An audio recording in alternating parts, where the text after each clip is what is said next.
This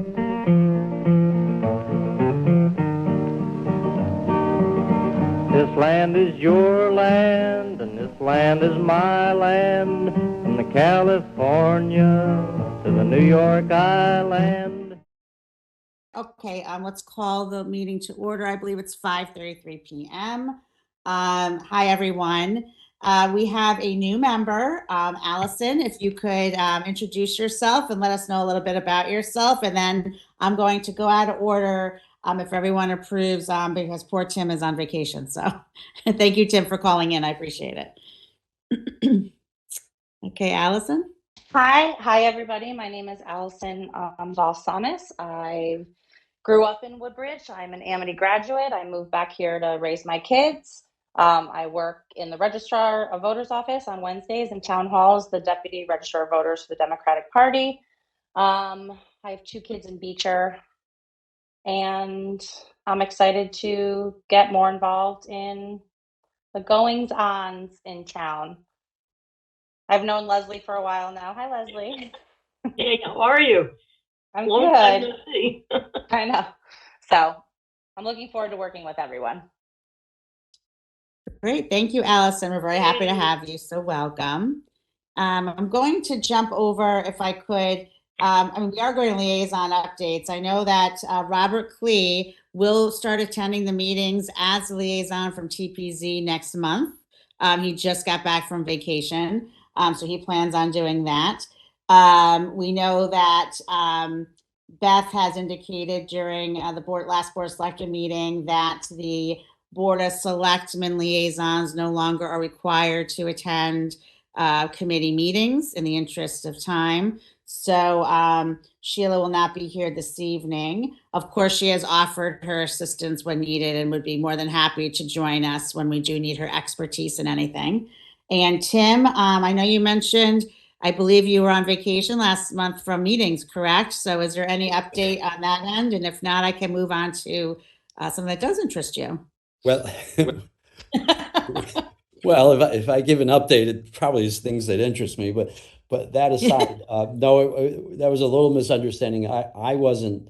The Conservation Commission was not on vacation. We had our meetings through August and did not take any summer months off. But the agencies that we're closely involved with, besides publicly owned property, being wetlands and planning and zoning, who would take action on a couple subdivisions that are proposed for town where there could be open space implications. Those commissions were on vacation, so there wasn't really a lot of progress.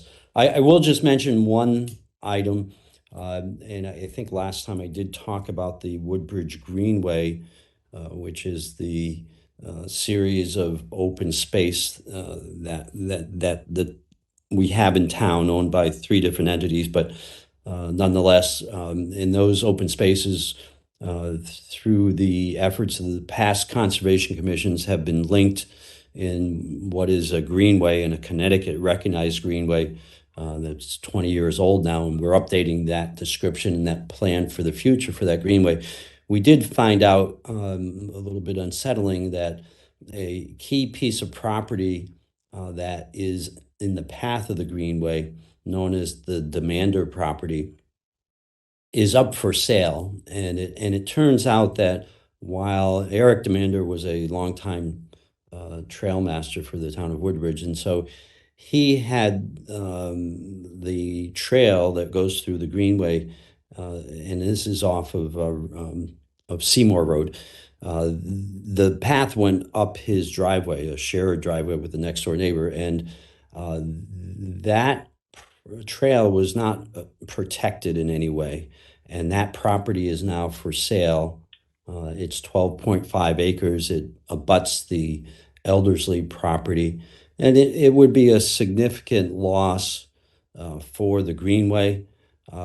There is no obvious way to connect the trail that comes through Bladen Swamp over a series of boardwalks up over Seymour Road and then connects to Elderly. No way to obviously reconnect that. And so we have a large concern with that and are trying to find a way to work with the family to preserve the property. There are a number of challenges, but and it needs to be done fairly quickly. So if you know anyone on the commission here knows of anyone who might be an angel, and that's a term used by the I first heard from the Connecticut Trust for Public Land, who's helping us with this situation, trying to find a way for us, the town or the Woodland Land Trust, to acquire the property. That an angel is someone who comes in and buys the property to give the other entities time to arrange the funding, grants, et cetera, that might be used to preserve the property. Probably in this case, splitting the house, which is on the property, from there are 12.5 acres, so there was some land that would remain with the house, and let's say 10, 11 acres stay as preserved land, and that could contain a trail. So got a little long-winded there, pardon me, but that's something that's come up since we've last talked. Okay, great. Thank you, Tim. Any questions for Tim, anyone? What's the asking price? Do you know at this Yeah. point? Yes, it's if my recollection is correct, it's 589. So 12 and a half acres. It's thought of as having more more value as property that could potentially be subdivided and built on than it does for the house. The house is not considered the most valuable piece. It's the acreage.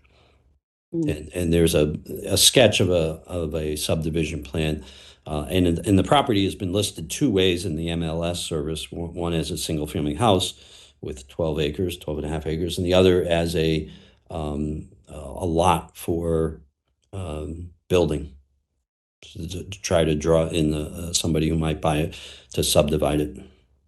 Is Land Trust active in possibly looking into it, or? The Land Trust is fully aware of it. They have not stepped forward in a way that says they can swoop in and be the angel. That they nor the town has interest in owning a house. I mean, that's that's a practical matter of practicality, and they're aware their deliberations are private organization, and I do not know to what extent they've discussed trying to figure out if they could acquire at least the acreage in the back and be the angel, but they haven't stepped forward to say so. It would be great if they would or could find a way, and we're trying to explore some different options. They are, I know I know in talking to Brian Pines, he recognizes the importance of preserving the piece of property. He said that to me directly, but where they can or are willing to go with it, I don't know. I don't know what their funds are, per se. I'd like to make it a point of discussion with someone I know who's a member. Just bounce it around and get a feel for it. I'd be happy. Great, and that's exactly why I took all your time to mention it tonight, because I'm hopeful the more people that know and can find someone that can help us figure out a solution. Yeah, I hope so. Thank you, Leslie. Yeah. Oh, no, my pleasure. Thank you, Tim. Appreciate it. Yep. I'm going to bounce by number 5 because of Tim's time, and jump over to 6. And of interest are 2 items, Tim. The first, which is the easiest one to discuss at this moment, is a 2014 list of publicly owned properties. As Tim, as you're aware, at the last meeting and through discussions, there was the thought to expand the list to include other types of easements, et cetera, that have not been on the list historically in the past. I did speak with, let me find my notes here, please, from Marcia. I did speak with Marcia of the assessor's office, and she did provide a list, which has been attached, and all of you should have a copy of it. And I also met with Stephanie to ask, Tim, the $1 million question: is there any easy way to determine where these other types of easements and right-of-ways are located without us having to go in and look at every single deed within the town of Woodbridge? Right. And the answer is there is no easy As way we to do it. expected. There is Yes, no as we easy way. expected. Right. So, there is actually, which I did find, which I didn't know about, maybe some of you did that have been on this committee longer. There is a very thick notebook with all of the deeds of all the properties that Stephanie has in the clerk's office that are already on the list. So I would like to see if there are these other properties that we can expand on that notebook. And, Stephanie said we can pull it and I could use it at any meeting I want, obviously, to try to expand on that. So that's something I did find out. I will forward to you, and Tony, I don't know if you have it, but Sheila did make some comments on the list provided by the assessor's office. So I will forward that to everyone on the committee and liaisons. Tim, I don't expect you to be reading that while I'm enjoying your vacation. So we could look at that. What are your, and again, this gets back to in-person meetings versus WebEx meetings, which we'll discuss later, but at some point we're going to have a working meeting to get this project situated. In terms of just updating the list as is right now and putting any deletions or additions onto the publicly owned property list. But if it's a decision to expand, which I'm not anticipating going to vote on today anyway, and we also don't have quorum, by the way, I should point out. If we decide to add on these other types of property and create a more inclusive list, including, as Tim mentioned last meeting, all these different types of easements and properties and right-of-ways, then that's going to be a very lengthy task where, Tim, this is where I would ask who on conservation would be interested in assisting with us if that's something that Cupop votes on deciding to do. Okay. So, Nicole, before I address that point and lose it, can I ask a quick question about the notebook, which I didn't know about? Yeah. That notebook is the backup information for all the properties that are on the publicly owned property list. Is that what you Correct. said? It's all the Okay. correct. It's the deeds from the 2014 list that was used in the POCD. It was created by a prior chairperson. Right. And yep. Does that list contain as well the grants and aid conditions? And let me qualify that a little bit. The deeds, as I looked at a deed for one of the properties that says it has a grants and aid condition, it's in category 1 of the list. There was no mention in the deed of grants and aid conditions, because a grant that and I understand that because it's not necessary to be in the legal deed for the property. Right. A restriction should be in the deed, but let me rephrase that. A restriction granted by the selling owner should be in the deed that restricts the buying owner. But a restriction granted by the grant and aids, which is a federal or a state grant of money to a municipality to acquire land, those restrictions I don't see ending up in deeds. And I'm wondering if Stephanie mentioned to you, and she may not have just even mentioned it, if it's there, whether that binder has those restrictions included, and that's the justification for being in category 1. Because the question I've had about category 1 is, okay, I can see some of the properties have conservation restrictions from the land trust. It's in the the last column there, 6th column, I guess. But the other restrictions, I'm wondering, well, what are the restrictions, and where do you look to find out what the other restrictions are? So long explanation of a question, but it's probably a no answer. Mhm. But you didn't hear from her anything about the grants and aids. Well, what we did was, I was asking, more the point of how we can determine, right, all of these different property types. And then when she showed me the notebook, I'll be honest, I didn't delve in and read everything that No. was in there. I did a cursory review. I can certainly, now that you've brought that to my attention, we can look through it and make sure that it is inclusive of all that. But to It answer the might, question, yeah. yeah, I don't know whether it'd be a separate section of the book, or Mhm. whether for an individual property, here's the deed and here's the grant and aid information that was used to acquire the property. Because it appears category 1 says all of those properties have some grant and aid condition. So, Right, right.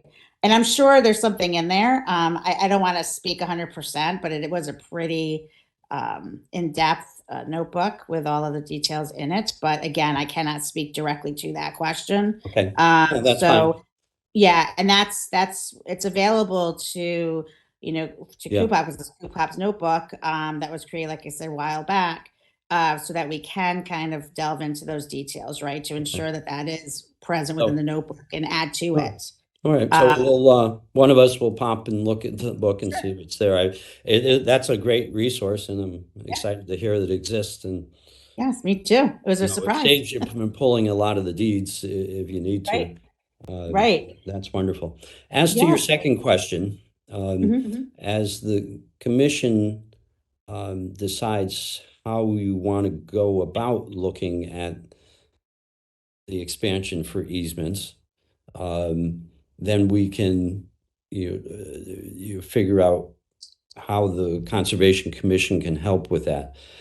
But I would like to stress again that the task of trying to look through all the town deeds for these easements for for open space or pedestrian rights of ways, that's a daunting task I wouldn't ask anyone to take on. Mhm. I think the approach is, Nicole, I sent you a few that I've found in the course of our work, the work of the Right. Conservation Commission.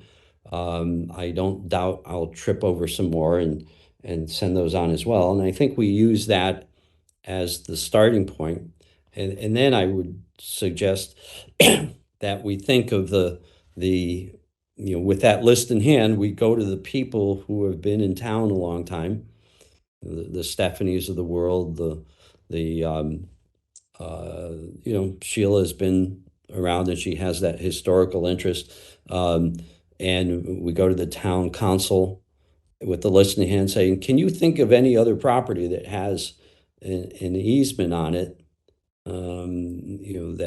That is might be embedded in a deed. And then if they come up with one or two or three, we can look for those, but that we don't try to spend an inordinate amount of time finding them, that we just rely on those people, either what we've found already and add to the list when we find more, or in asking those people if they can suggest a few that and I don't think that would take so much time, and you can split that question, poll your members and say, is there anyone who might have good, served on conservation, commission a long time ago and may have that historical knowledge. Mhm. Great. Okay. Thanks, Tim. So we can discuss that at our next meeting. Because like I said, I do anticipate having a working meeting in the near future so that we can compile all of the information that we get from Stephanie, from, as Tim mentioned, any other individuals in town who will point us in the right direction, comparing it to lands that we know do have an open space component, making sure that the properties around it don't have some type of a conservation easement, et cetera, and try to narrow it down. If we're going to make an all-inclusive list, I mean, we can have the publicly owned property list separate, but if we're going to make an all-inclusive list, as discussed at the last meeting, Tim, that's probably something that we're going to want to do. Yeah. Make sure everything's represented there. Okay. Any questions about that, anyone? I'm still working on getting more lists, so there'll be more coming. So, So Nicole, let yeah. me just make one further clarifying comment because a lot of terms in this area, and I think it's maybe new for many of the members. There's, in my mind at least, a difference between a conservation restriction, Mhm. and that those would be recorded in the deeds, and those I would have fairly good confidence that we know which ones they are. They're in category one, or there are a lot of them in category one that says right there, conservation restriction, usually held by the land trust. The Right. town doesn't usually hold those. And so the difference between the conservation restriction and the type of easement for which I primarily mention this, which would be some type of pedestrian easement, the ability to pass through the property, the pedestrian right of way that exists for the public. And so that's in asking people and those questions, you may get answers from people that have to do with conservation restrictions, as opposed to properties that don't necessarily have a conservation restriction, but they're private in all other aspects, except they have this 10 or 20-foot corridor where you can walk. So I'll mention another one to you. I never, well, this one wouldn't go on your list because it's not held on by the town, but at the end of Penny Lane, there's a property. It may be 70 Penny Lane, but that's probably not important. Where the Woodbridge Park Association has a 10-foot easement from Penny Lane over on the border of the property on two sides that leads to the land that the Woodbridge Park Association has, the Alice Newton Street Park, essentially. And so it's important to know that those types of things exist, and the town may have similar ones, and the examples are the ones I sent you, the ones we found so far. Mhm. Great, good points. Thank you, Tim. Yeah. And then the other issue, if I'm going to jump again so Tim can get back to his vacation. I did speak with the trail master, Andy Danzig, and I know, Tim, you also have been in contact. I first spoke to him about something different, an issue that Laura brought to our attention, which was the barberry on the trails, and how it is that we, if we can at all, can assist in trying to eradicate this situation. I mean, we all know we're kind of preaching to the choir because we've given Laura, under Laura's and Leslie and everyone's leadership here, informational meetings to the public about the dangers of barberry. So we all know the dangers of that. Andy told me that it is prevalent throughout, but there's one area of interest which is, and I think, Tim, you're very familiar with this area, is Pease and Beecher, the trails over there. Yeah. Now, and I'll get to the other issue of a second, Tim, but, he brought up issues. He said the issue with getting rid of barberry, as it's a weed essentially, right? So it's going to grow and kill all of the native plants around the area, and it grows much easier than other plants. And Leslie, we just were talking about how earlier before the meeting about how all of our plants are dying in our yards, but there's the barberry thriving, right? So he basically indicated there were three ways in which we can get rid of barberry. And I could tell you, and I'm sure I don't need to tell you this, that 2 out of the 3 would never be approved, nor would he want to do something like that. But one of them is the mechanical removing, which is basically digging at the roots, right? And then cutting them down as low as you can get. Now, he has participated, and it has been done in the past, where he dubbed it kind of like a search and destroy mission, right? Where they have a group of about 20 people, and 10 people in the first group would have handheld weed whackers, and they would whack it down as close as they can to the ground. And then the next group of 10 would come up with, uh, some kind of a digging mechanism, shovels, picks, things of that nature, and try to get the root out of the ground. Now, obviously, that takes a lot of time, but that is one way that you can do it. Another way, of course, is if you were to expose the roots of the plant. So, in essence, do the part one of what I just discussed, and then paint onto the roots some kind of an herbicide type of thing, so that it doesn't spread anywhere else and it just remains on the roots. And the third would be a general spray of the area, which we would never that would never be approved with the town. And of course, there's always the burning, but that would never be approved either, especially seeing as we're in a drought right now. So there was a fourth option that I thought, or actually fifth, I think I'm on now, that I thought kind of made a little bit of sense, especially because we're talking about that Pease Road Beecher area, which you can gain access by the road, which I know, which we'll get to in a second. Tim has been discussing other possibilities there to minimize walking on the road, but that's a different issue, which I'll get to in a second. Okay. Yeah, so I know Tim knows what I'm talking about, but so what he was suggesting is, and I thought was kind of interesting, is that because we can gain access to that area, it was a potential idea is to use a front loader type truck to go in and dig those plants out 3 feet on either side of the trail. And then when you have the open space, of course, once those are gone, you want to actually plant some of the native plantings there if we can. So that the weeds do not take over. Sorry, my dogs are barking. 1 second. Let me just lock them up. 1 second. I'm sorry.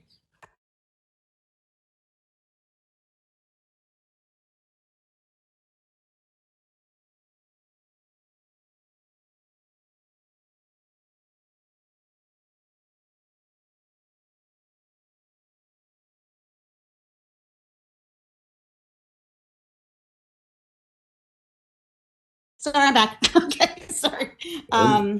So that was an idea that he had. And then, of course, the $1 million question is, how do we pay for it? Because, the taxpayers don't want to have to pay for that. So I know that there are grants available for a project such as this. So, we don't even make any decisions today, but just something to think about. The other approach, which was the 20-person kind of, two teams coming through approach, would obviously have to be utilized on trails that we don't have access like we do at that Pease Road area. But I think we need to start somewhere. And that may be a good starting point, especially because Tim, he was telling me about hopefully having, I guess a conservation and Woodbridge Land Trust, having some type of a collaborative effort to try to minimize pedestrian traffic on the roads. Do you want to explain a little bit about that? Well, yeah, let me just rephrase what we're trying to do. It is to the trail. I'll back up one more step. The trail goes from Beecher Road through the Racebrook Estates property, and that's a set of land that was granted to the town. It's a pretty narrow corridor that goes through the development, eventually comes out on Pease Road. From Pease Road, that trail forces a walker to walk along Pease Road about a third of a mile to enter the Eversource property, which contains the high tension wires. And the trail continues from there over to Park Lane, etc.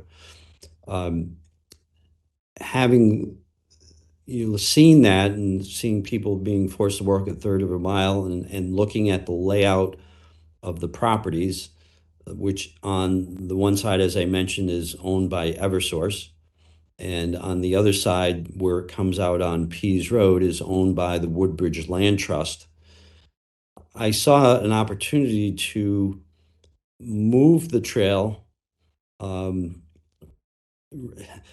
and I'm just going to hope this makes sense, from where it exits now on the land trust property, closer to the Eversource property, and move the trail where it enters the Eversource property from where it is now closer to the land trust property, shortening the distance between the two that would be have to walk down the road. And the distance comes out to about the frontage of one property, or maybe a property and a half.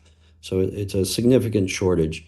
And I already talked to Eversource, and we'll be laying in a tentative path. I'll mark, and they'll come out and approve.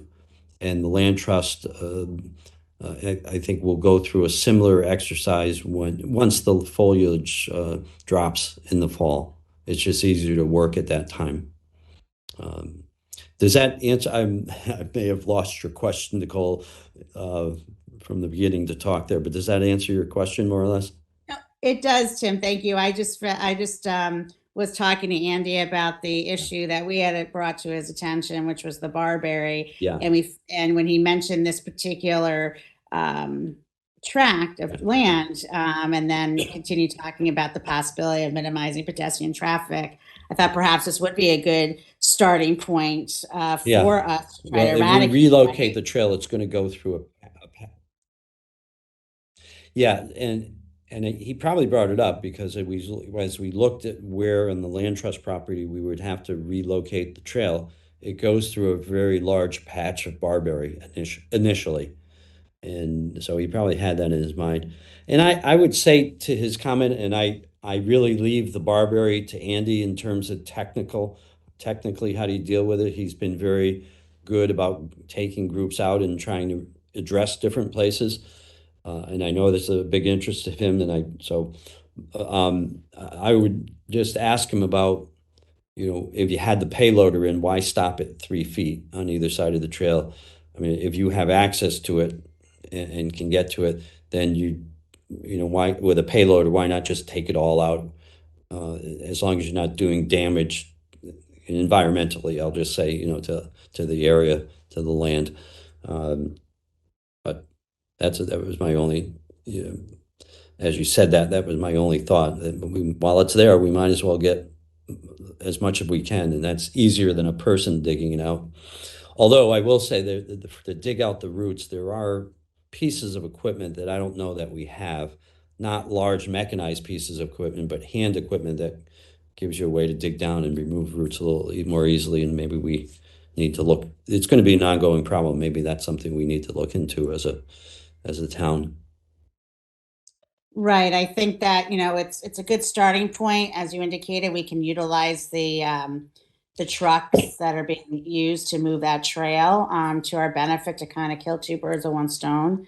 And then, it is, as Andy and you just said, it's going to be an ongoing battle for a very long time. Well, let me interrupt there, Nicole. There won't be any, I don't foresee right now any mechanized equipment coming in to relocate the trails.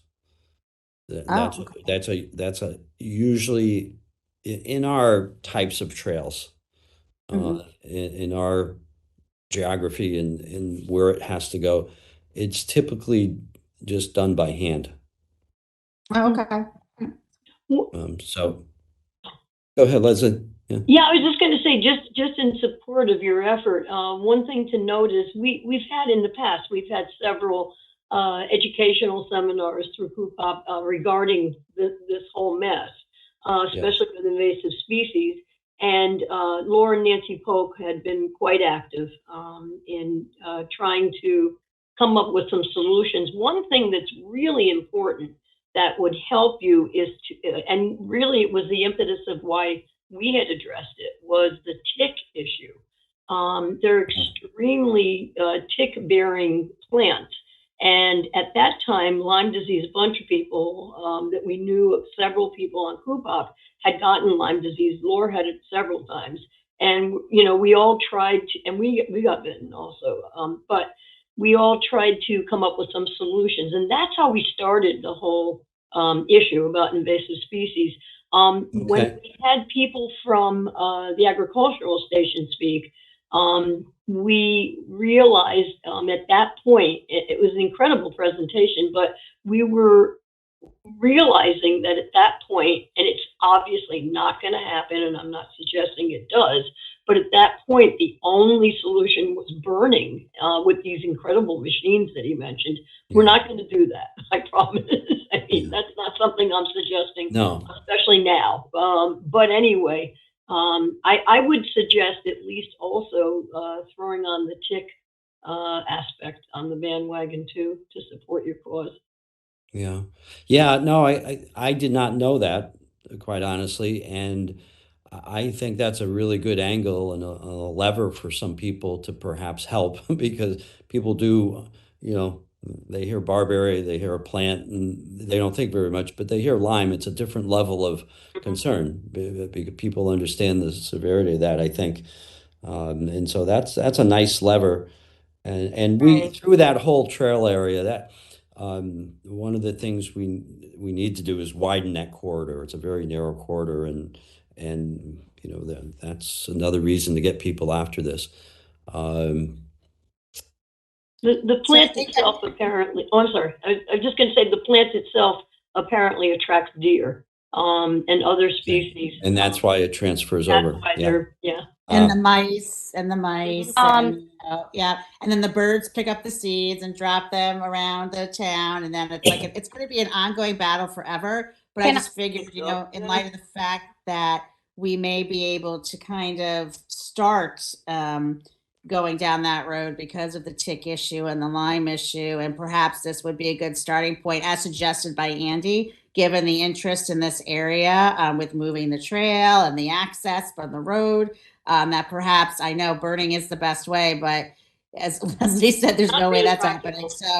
happening. So we'll have to, if we could, there are grants out there for this. So this may be something that we decide we want to start investing our time in to try to get grants to pay for this. So that I want to bring that to everyone's attention.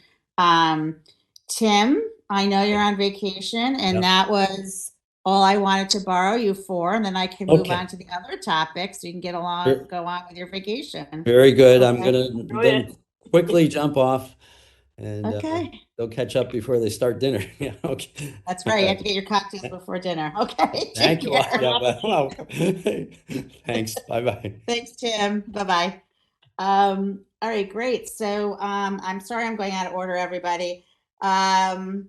Let me go to accessibility quickly. So I met with Jeanette Glicksman, who is very supportive. And in fact, we just met today and looked at properties for accessibility. So Allison, for your benefit, this was one of the potential projects for Cupop for the upcoming year, was to make as much of the town accessible to those with disabilities as possible, much like the dog park was when we built it. And we have a lot of individuals who are in wheelchairs and have difficulty navigating all of our fields. So we looked today at Acorn Hill, we looked at West River, and we went to Peace Park, and which ironically has an ADA playscape. But you cannot gain access to all of the fields. And if you have spent a lot of time like I have, and as some of you may know on this committee, I've been in a wheelchair for different parts of my life. It's very difficult. And so Jeanette and I walked around, took some notes of where we could potentially provide access in a nature. We haven't just, she spoke with, let me read my notes here. Give me 1 second. Spoke with Andy from facilities and Tony, who are both on board with making the areas accessible, which is fantastic. There was discussion about how we're going to do that, whether it's going to be similar to the dog park with the crushed stone, whether it's going to be more of a pavement option. That will be worked out, obviously, with facilities and such. We're also going to talk to John, for the head of rec, about the fields and to see what his input would be and the best location for it. Because of course, Jeanette and I can look at it and have ideas, but they're the experts in regards to where we can put that accessibility lane or sidewalk so that you can get to all the different fields from the handicap parking. So I'm very excited about this. And there are, again, for anyone listening, grants for this work to be done. It will not cost the taxpayers money. So we are going to look into that option and write up a proposal. Jeanette's going to be doing that. She'll be hopefully asking for our assistance as well. And this is going to be a fantastic project to do for the town to make everything accessible to everybody. So I did meet with her about that. Does anybody have any questions about that project? Potential project. It's not a project yet. So I wouldn't mind jumping on that bandwagon. Okay, great. Thank you. If you need assistance, I would be happy to do that. Great. Thank you. I'll put you down for that. So yes, I'm very excited about that. Now I also, just for other business, which I'm going to jump back over to there, I did relay our decision regarding the sustainability project and indicated to Beth and Betsy, who no longer is working with us currently, that would be best for a specific ad hoc committee, as we had discussed. So I did relay our message to Beth. I also went as far as to look up the background of the individuals who are on the West Hartford Sustainability Committee, which is the report that was given to me by Betsy Agla, to which the town of Woodbridge liked and wanted to emulate. And so I did look up the background of the individuals on their committee so they can have a good idea as to who they should place on the ad hoc, if not just recharge the old ad hoc committee that was years ago. And I also indicated Leslie, as well as the other individuals who indicated they were interested in assisting as well. So I know they have a lot on their plate right now, but as soon as that's going to be done, I'm sure they'll be in contact and let us know. Okay. And then we did invasive disability, public awareness for littering. I did speak with, give me 1 second. Kathy Barkin. Thank you, Kathy. You're welcome. My mind I did speak with Kathy Barkin. She is on board with having more than one Red Litter Day. In fact, we would like to plan one for the month of September or October. We want to utilize, I think we mentioned before, the high school students for community service hours, et cetera. So if anyone's interested in assisting with that, there will be more information forthcoming. We just are waiting for summer to be over, everybody returning from vacations, everything kind of getting back to normal, so that we can then look at the town calendar and see which days we can do that. We also think it would be a good community building project as well, for people to, be mindful of areas that are problematic and be able to socialize with one another and making a difference in your town. So that is another project. Can I jump in for 1 second, Nicole? Sure. I'm sorry. Awesome. There are a couple of things that you guys have been talking about, such as like the bayberry and invasive weeds, and people maybe needing to help out, or people maybe needing to help out with, the litter day. So also, I don't know if you guys are aware, but now at Beecher, we have the green team, which is a group of parents, but who also have children who do that work within the school. And a lot of the work is on sustainability. Like, we do the composting with all of our food waste in the cafeteria now. This year we took donations, so we won't have any more disposable utensils in our cafeteria. So they're really focused on getting the kids on that. And I think something like the litter day would be a great project to involve the green team and some of the MAG kids and some of like the older elementary school kids too, because these young kids like want to do stuff. Like, they want to do stuff that I wasn't even thinking about at that age. And if we want to look at that from a community building perspective, I think it would be a really nice way to get also like the Beecher parents that have these other little small committees like the green team and things like that. And that's Hillary Drum, right? Right, Allison? Yes, that's Hillary. Hillary. Yeah. So Hillary started it. Yeah, you can contact her, or BJ. BJ's usually is like the teacher liaison for us. but and the kids love doing that type of stuff. So Good. That's great. Great, good to know. Leslie, did you want to say something? Is that okay? Okay. No, I said that's great. Okay, good. Okay, so I will definitely reach out to Hillary as soon as Kathy Barkin and I review the calendar for the town, and of course I will email all of you to see who wants to help and your thoughts on it as well, because I would like to try to get a date in the calendar before the for example, if we're going to do it in October, before the newspaper goes out and the newsletter, so we can meet all those deadlines, which I believe we're in the middle of the month. Tony and I were just going over those. So I'd like to try to get something on the books sooner than later on that. Yes. Excuse me. So just something I would like to mention. Were you intending to invite Kathy Barkin to the September meeting to go over some logistics? And if so, if we could get her email so I could invite her next month when I send out the agenda and the minutes and whatnot. Thank you, Tony, for reminding me. I will do that. I would like to invite Kathy to the next meeting. Yeah. That'd be So just so you know, the next September meeting is, let me just check that date. It's September 26th. So a little late for the newsletter. The October newsletter production starts around the 15th. Usually I'm finalizing it. I'll have to look. If we come up with a date before the next meeting, if we throw out some dates via email to all the committee members, depending on, town availability, right, in terms of their calendar, is there, for FOIA, as long as we put it into the email, as long as we publicize the emails, is there an issue with FOIA?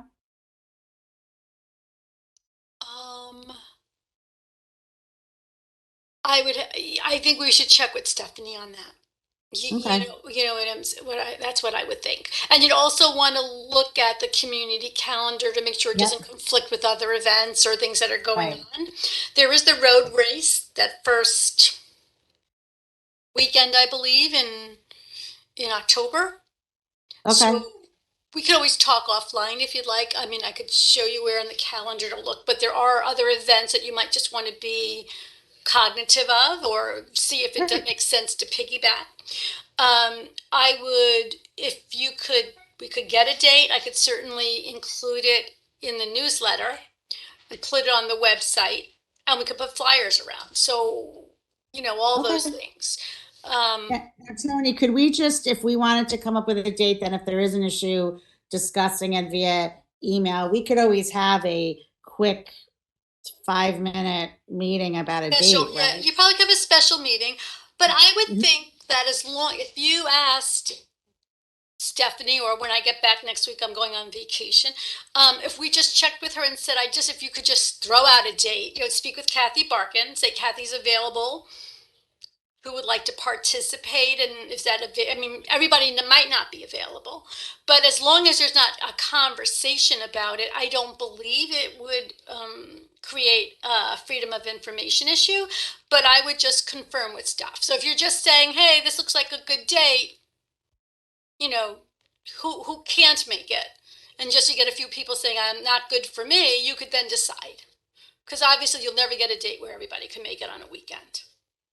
Great. Thank you, Tony. Yeah. We'll definitely do that. And also, while we're talking about inviting people to the next meeting, I will talk to Jeanette, because we could potentially invite Jeanette if we have an update on the accessibility issue as well, please.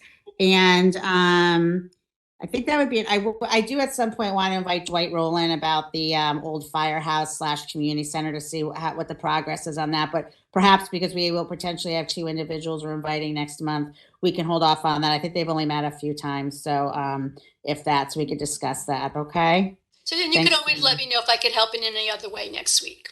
Okay, great. And I'm sorry I'm jumping around. I just realized I didn't talk about the Housing Opportunity Study Committee. They did meet this month. I was unfortunately not available, so I'd have to defer to the meeting minutes from that meeting in August. And let's see, I think we are on to Leslie with the dog park update from Jeanette. Okay, and Jeanette was not available this week. However, as always, she came through today. What I'm going to do is actually I'm taking some excerpts from the Woodbridge Dog Park their bulletin that they publish because there are some very important issues this time. And I'm giving you a synopsis. I'm not going to read it word for word. Basically, it involves, and very importantly, the issue with the water supply that has been a wonderful accessory for the people at the dog park. However, it's been very hot. And what's happened is they noticed a lot of dogs are sharing water bowls. The problem with that is now they have it's come to their attention that there are reports of several dogs that frequent the park that have been diagnosed with kennel cough. And it's very contagious. It's a treatable upper respiratory infection, but I know our dog is vaccinated against it. However, apparently a lot of them aren't or whatever. But it's something that essentially is the root of it is from sharing and the saliva exchange. And also respiratory exchange will spread it. So they're asking people, if your dog in fact isn't vaccinated or if your dog shows signs and symptoms of it, to please have your dog stay home for at least a week after the symptoms were after the symptoms have subsided. So it's kind of like COVID, except it's a little quicker. So they're asking not to share anything your dogs might have, including kennel cough. There is a reference, and it's from the AKC. It's called Kennel Cough. What is kennel cough in dogs? And if you need advice or need to know anything about it, it's a good reference. The other issue is there's a fence that has signs on it for the dog park. And one of the things that's posted is that no dog treats are allowed to be brought into the park. And they're wondering why. Well, I mean, of course, you're always welcome to entertain other dogs, but they're politely asking you not to bring them. And I guess there have been incidents recently with dogs who smell the treats and will actually knock people down trying to get them. And it's become an issue. So they're asking you to not bring treats for dogs in any instances because they're trying to subside on the aggressiveness of the dogs innocently trying to get treats. The other issue, big issue, is I guess there's and I'll say it as politely as I can, the poop issue. They're just asking people to obey the ordinances that are in town anyway and clean up after your dog. And the issue is now, because of the weather and because of the spread of everything that's going on, they're asking that you immediately, promptly pick up after your dog. That's another thing. And also there's a shortage of people who are able to clean the dog park. So it's become a big issue. Good news, though, is that they've ordered another bench for the small dog park, and that's coming at the beginning of the fall. They're hoping that it'll be installed within the month, this coming month. They've also ordered some trees for shade in the small dog park, which I think is really needed, and at least one additional birch in the large dog park area. And that's going to be used, interestingly enough, not just for shade, but also to sop up water in the area along the field facing fence. The reason they're doing that is because I guess some samples were sent to the Connecticut Agricultural Experimental Station, and it revealed that the pH in the soil, at least in the large dog park, is at a level that requires amendment, and they're going to have to add limestone to it. The reason being is that even if the weather were cooperative and we had water and rain, it's going to be very difficult to reseed the area. So they're asking people also to listen carefully, look out, because at some point they may require either closing off some portions of the dog park so they can do these projects, or actually shutting it down for a short period of time. So if you do frequent the dog park, just beware that might happen. And on that note, they're just asking everybody to stay tuned. So it was a good long report tonight, but interestingly enough, it's going well. Thank you, Leslie. And it sounds great. They're making such progress. I love listening to it.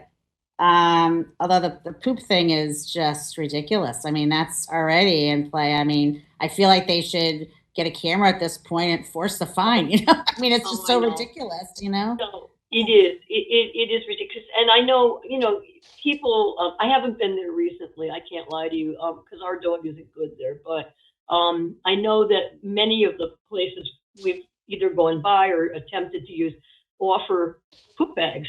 You know, it's not like we're saying, you know, guys, go out and buy the, you know, I don't understand why people do that.